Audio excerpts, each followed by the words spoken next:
Hello, my name's Arthur Joura. I'm the Bonsai curator at the North Carolina Arboretum.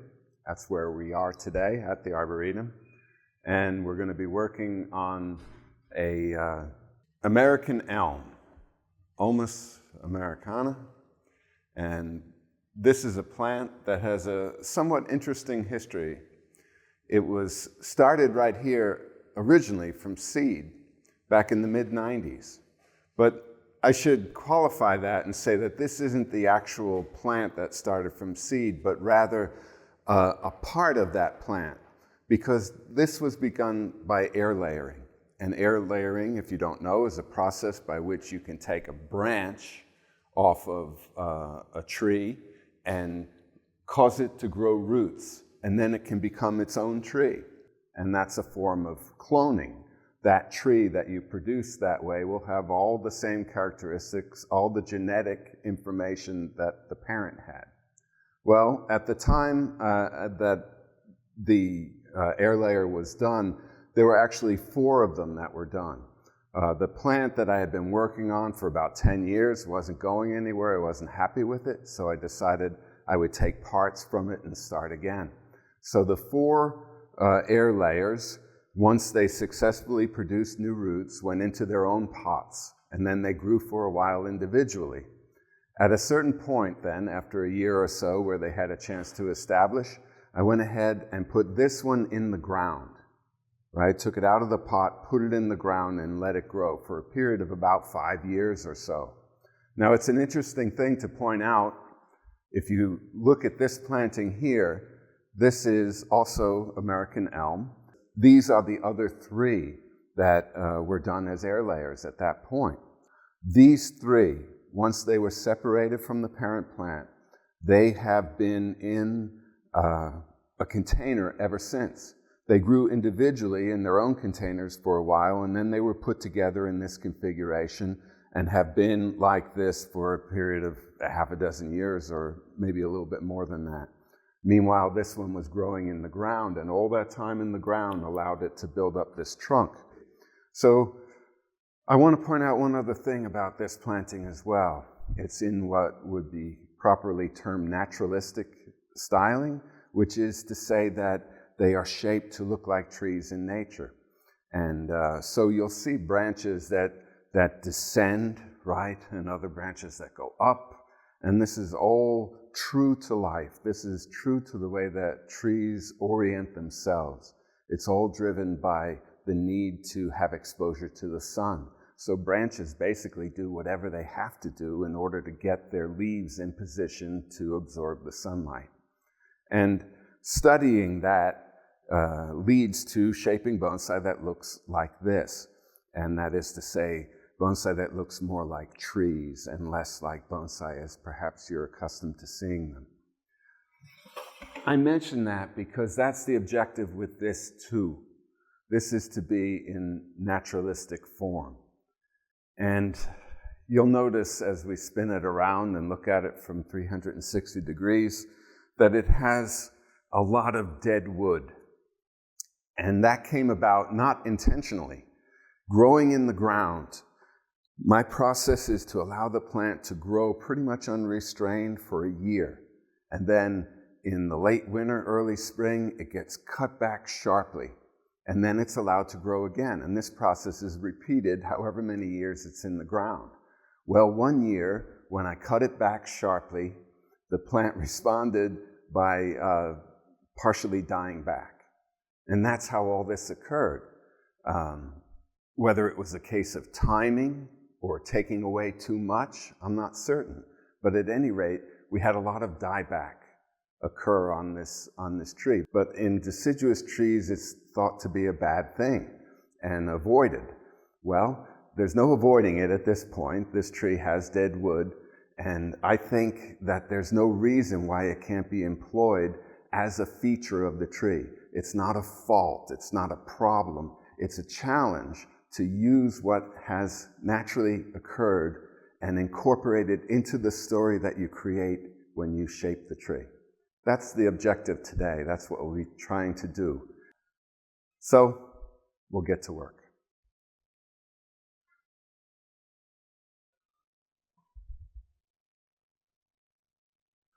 You know, you look at a thing over and over again and you get many different ideas about it. So it's good to spend a lot of time looking. It takes very little to pick up the scissors and start cutting away. It took years and years and years to get the tree to this point. So I don't want to spoil anything by jumping in and doing things randomly without thinking. But at the same time, I don't necessarily want to be rigid in my thinking either, you know, so that if you do have a plan and you think you're going to go about it this way and you've given it all kinds of thought and you're pretty sure that's where you're going and what you want to do, but then as you're doing it, some other idea comes along. You know, my feeling is you can't be shy about going with whatever feels right at the time when you're doing it. So you do a lot of prep work to make yourself ready, but all the while you approach it with the idea that you're flexible and will adopt new ideas as they come up and not be afraid to go with something that seems right as you're looking at it.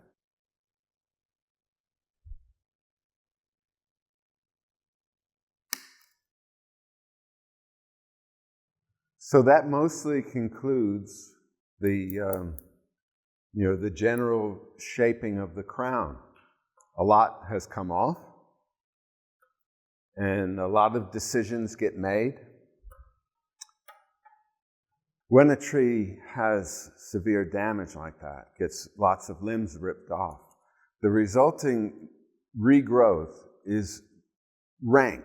It's very fast and straight and generally doesn't last all that long. So the tree starts again and puts out these long straight shoots, but then as time goes by, stuff happens to them too. They get broken down. And so having a long straight shot like this is fine in that regard. This was part of the tree's initial recovery, and something happened. And then it recovered again, and something happened. And then it recovered again. And that's how all this movement gets built in real life. Not just, in this case, but in real life, trees in nature, that's how they grow. It's a constant process of damage and recovery, damage and recovery. And that's what makes the old ones so cool to look at, because they've had, potentially hundreds of years of that damage and recovery, growth, damage, and all of that leads to this kind of look.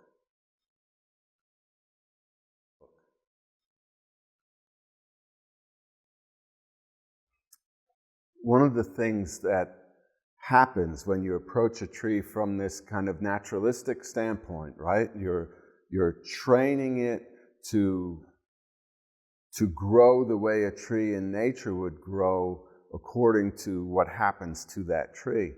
And what you get is a lot of zigzag kind of movement, and you also get a kind of sympathetic feeling between the different parts of the tree. This part didn't develop in a different environment than this part, right? So if this part has all this movement and this part was more straight, or the movement was more gentle, that would be incongruent, because all parts of the tree are experiencing the same environment. And so there should be a similar feeling between this part and this part and this part and this part. Okay, so that's pretty much all the pruning on this. And at this point, I'm going to turn my attention to the dead wood.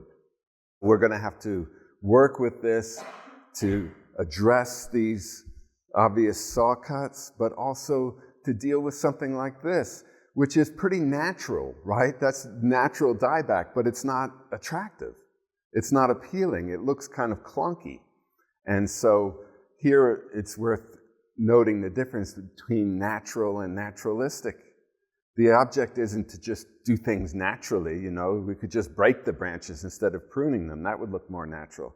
But the idea rather is to use nature as the inspiration, but then to kind of clean up nature, to tidy it up a bit so that it's more appealing to our human sensibilities and what we think of as being, more attractive or beautiful. So I want to make this more attractive. That's what we'll be trying to do with the carving.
So this died back on 2 separate occasions. And as a result, you get like what you see right here. Okay, so this part here died first. This was a limb. Maybe it was cut back and it died at that point. But the tree was still alive all around that limb and was trying to repair, trying to cover the wound. That's why you get this swelling here, because this was still living when this part died. But then subsequently, this part also died. And what it does, even though this is all dead material, it gives me almost an outline that I can follow. That's what's happening here, you know. The same deal existed here, and now I've hollowed out the older dead wood and only did it to the point where it meets the newer dead wood. And this gives it a more aged kind of look, less raw. If I can observe this line and maintain it, that gives a very natural and hard to mimic kind of finish to the outline of the whole.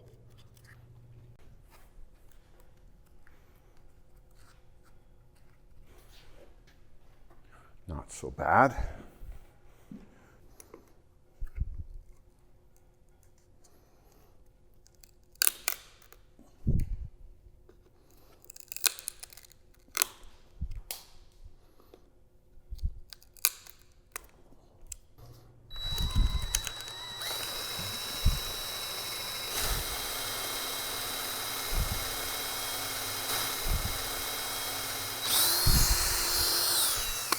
This is very rotten, so it's easy to waste it away.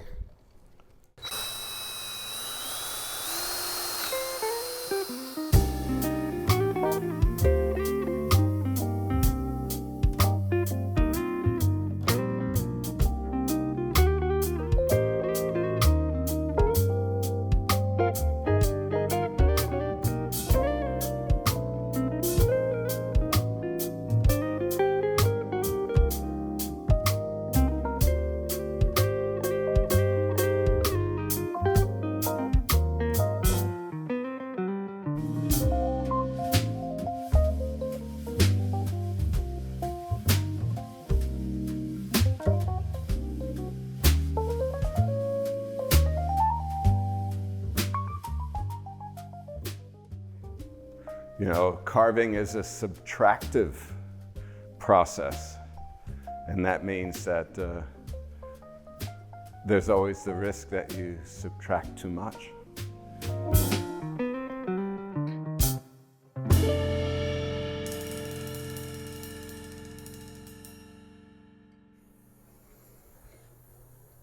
Anytime you do carving, there's a certain amount of debris.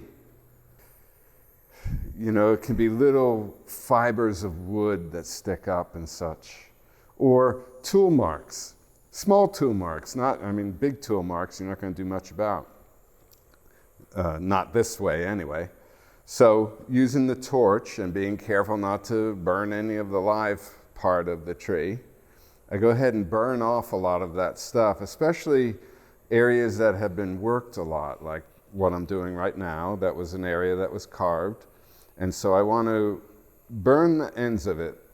But it's all about getting a finish to this that looks like it wasn't done by tools.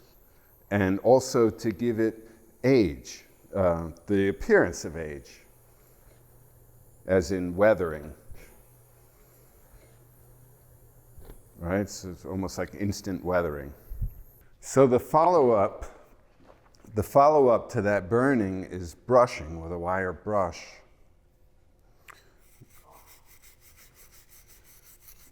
And then areas that burned more and actually charred, and in some small areas turned to ash.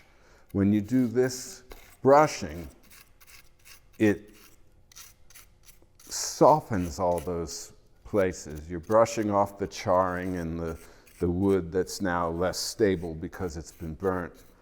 And what you get is a kind of rounded off, softer, more weathered look to the wood, which of course is a desirable thing. We don't want it to look like it's been worked over.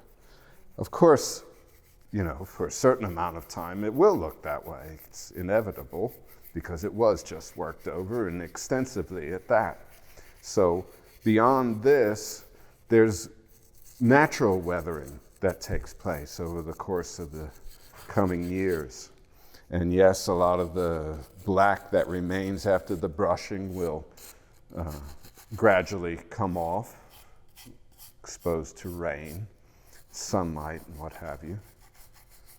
And in the end, what you'll get is something that looks pretty good, pretty authentic in terms of, weathered dead wood. And that goes back to the idea of naturalism. Naturalism isn't natural. It's making things look like they happen naturally.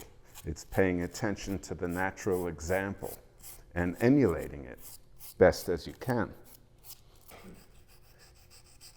In general, with bonsai, or at least in naturalistic bonsai, I should say, the objective is to try to come up with a tree that doesn't look like anybody worked it over. It just looks like it happened that way. Very difficult, it's very difficult. And it requires having some sense of what trees do in nature, how they look in nature, which means you have to be actively looking at trees and studying them. And that's where you get your information and your inspiration too. To me, it adds a whole other dimension to bonsai enjoyment. Now when I'm out looking at trees, which I like to do anyway, you see a nice tree somewhere and admire it. Now I actively will question myself as to why is that attractive? What makes that tree stand out? What makes that a cool tree and the tree next to it not so cool? And, if you can identify those features, if you can recognize what you're responding to, then it opens up the possibility that you can incorporate some of that look into your bonsai work. Again, very challenging though. One, to be able to discern what it is that's appealing, but then also to find techniques, find ways to make it happen in a credible way. That's what this is about here, right? Taking the time to do the carving and then to do the burning and do the brushing. It's all to try to mimic that look, to get that very authentic kind of natural weathering, aging look.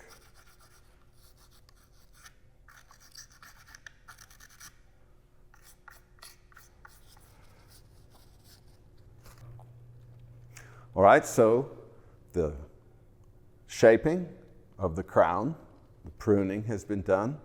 The treatment of the deadwood has been done.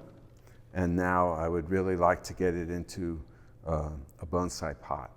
Not the pot that it will ultimately end up in, not a show pot or anything like that, but just a bonsai pot. We do best in bonsai to always work in increments, right? Never try to eat the whole elephant in one bite. So we're going to get it out of this big box and into a big pot. The pot will be too big in all likelihood, but it'll be smaller than this. And so we step it down. And then when we are eventually ready to go into a nice bonsai pot, like a finished bonsai pot, then you know, it will be a short jump to get into and not as big a step as it would be to work it down from this to that. All right. Have to go find a pot.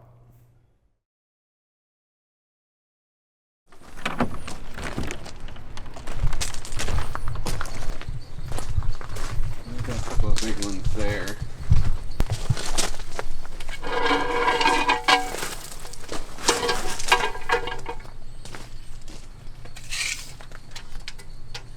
That'll work. That'll be tight. Yeah, that one's definitely too short. I don't know. No.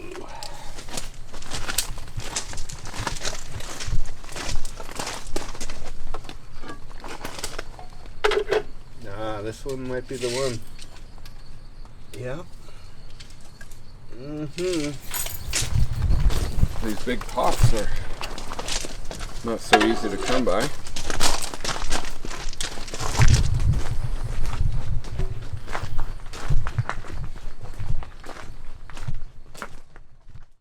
Okay. So we're ready to do repotting now. And I had to look for a pot that would be big enough.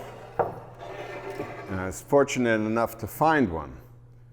You know, pots, hard to find big pots. This is a nice one, but unfortunately has a little bit of a problem with its glazing, so it was available. And it's just fine for using on a piece that's in training. We got to get it out of the box.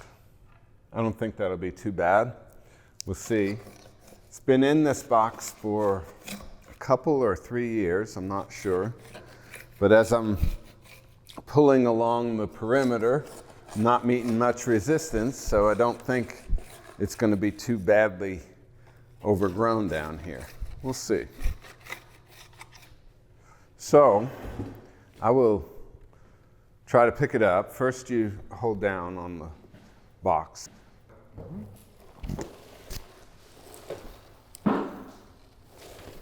Okay. I'm going to rotate it.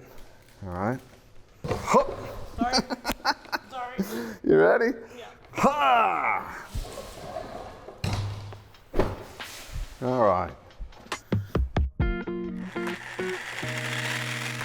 When you're taking so much away from the plant, you have to be observant of leaving what you can and not, not taking everything away. Think of how much stress we put on the plants in doing this. And I don't, I'm not anthropomorphizing. I'm not, suggesting that plants sit at home and worry about such things. But in a general way of speaking, surely there's stress involved in all of the bonsai stuff that we do. Pruning, wiring, repotting for sure. It's stressful to the plant because it interferes with its normal processes. But it's built to absorb a certain amount of that sort of thing because it comes to them in nature too. And so, as long as we're paying attention and not demanding too much of the plant, we can rely to some extent on its ability to absorb damage and recover. All right, let's put it down.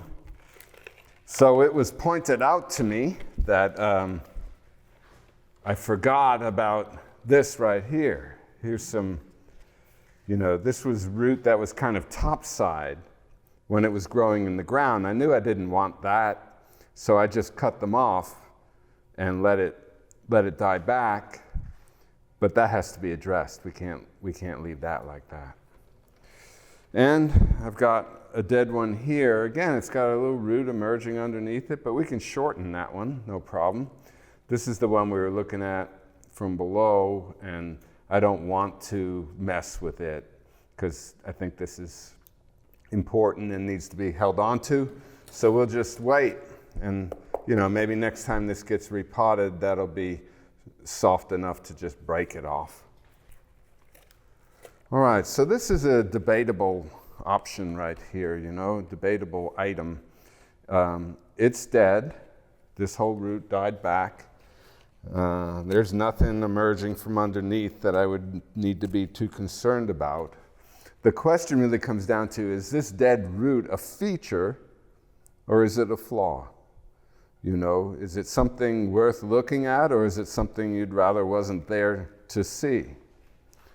I've looked at it many times and thought about it, and have never come to a real conclusion about it. I think, though, that it can certainly stand to be reduced. Yeah, I think we're just going to shorten these and not remove this whole thing today. And removing this will help it fit into the pot a little better. Okay.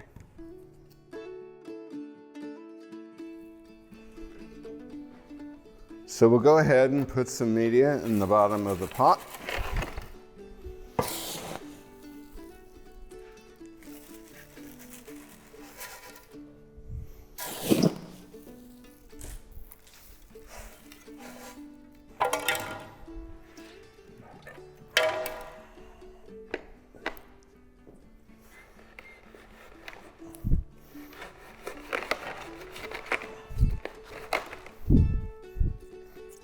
You build a little mound right underneath where the base of the tree is going to go, and then mash the tree into it to make sure that those roots that were all loose and exposed underneath are now firmly enmeshed in the new media.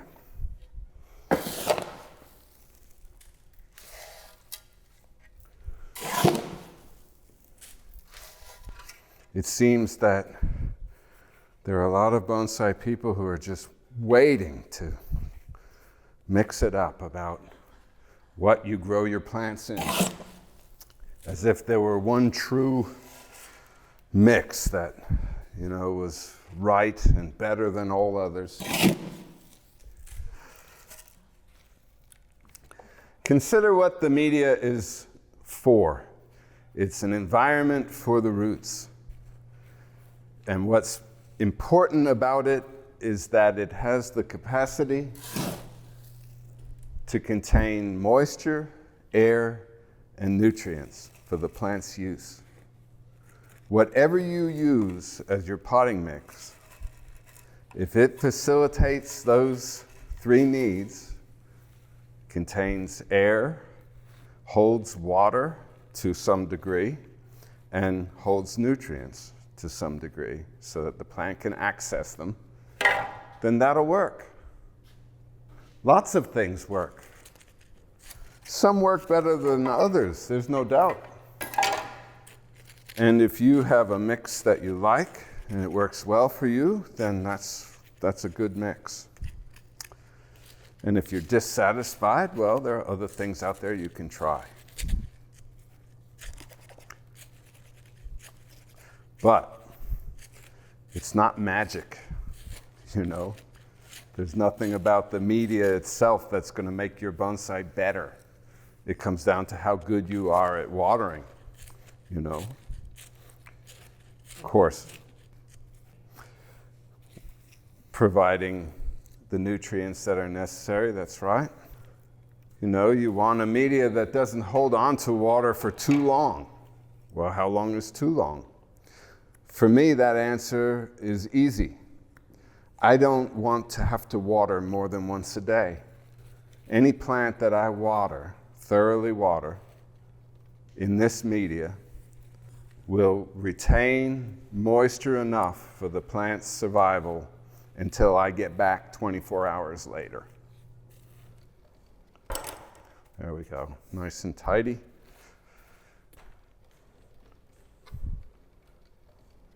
So there it is, and we'll water it in.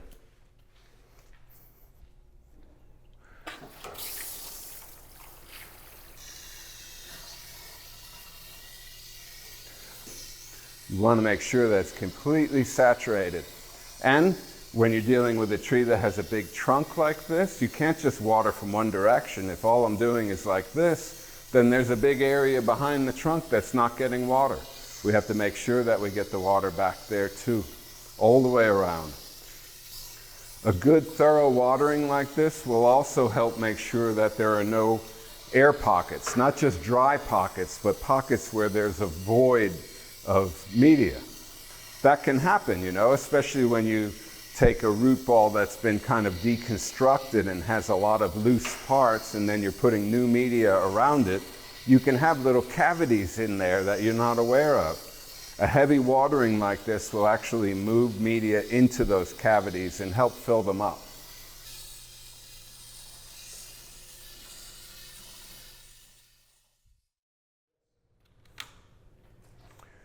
Well, at long last, about 6 hours later, we're done for the day. And what was accomplished today? The plant came out of the big box and went into a pot, not the ultimate pot, but the pot I had on hand that fit. The crown has been organized, a lot was removed, set up a pattern off of which will now continue development. You know, we got primary branching in place and some secondary branching, tertiary branching on the way. And probably the big chunk of time, the biggest chunk of time was spent on the deadwood, which is only right because that's a really distinguishing feature on this particular specimen. But all in all, I feel really pleased with the work that was done and how it turned out. You know, it took a long, long time to get to the point where there was all that stuff to work with. It took years, right? And so 6 hours of intensive work compared to years and years of slow, painstaking kind of building to get to the point where that work is possible. It's good at the end of a day like today to feel satisfied with what you've produced. And I do. So I look forward to continuing to work with this tree, continuing to develop it and refine it. And hopefully one day it'll be out on display in the bonsai exhibition garden, and other people will have a chance to look at it and see what they see in it and think about it. I think that's it.